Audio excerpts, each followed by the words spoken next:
एका वेळेची गोष्ट आहे. महान योद्धा शहाजी राजे भोसले बीजापूरच्या सुलतान आदिलशहाच्या सैन्यातील एक शक्तिशाली आणि पराक्रमी सेनापती. शहाजी महाराज आपल्या शौर्य, बुद्धिमत्ता आणि अद्वितीय युद्ध कौशल्यासाठी संपूर्ण राज्यात प्रसिद्ध होते. अनेक महत्त्वपूर्ण युद्धांमध्ये त्यांनी आदिलशहाच्या सैन्याचे नेतृत्व केले. दरबारात त्यांचा मोठा सन्मान होता. सैनिक त्यांना आदर्श नेता मानत. त्यांचे व्यक्तिमत्व ठाम, शिस्तबद्ध आणि प्रेरणादायी होते, ज्याचा खोल प्रभाव पुढे त्यांच्या सुपुत्रांवर, महान छत्रपती शिवाजी महाराजांवर पडला.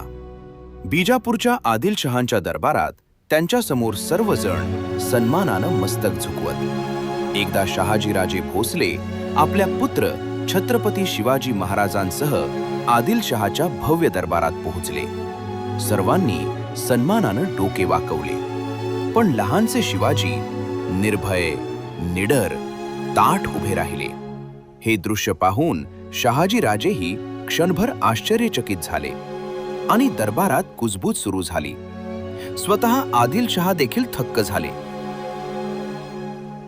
आणि गंभीर स्वरात विचारले, हा सिंह कोण आहे, जो माझ्या डोळ्यात डोळे घालून पाहतो आहे?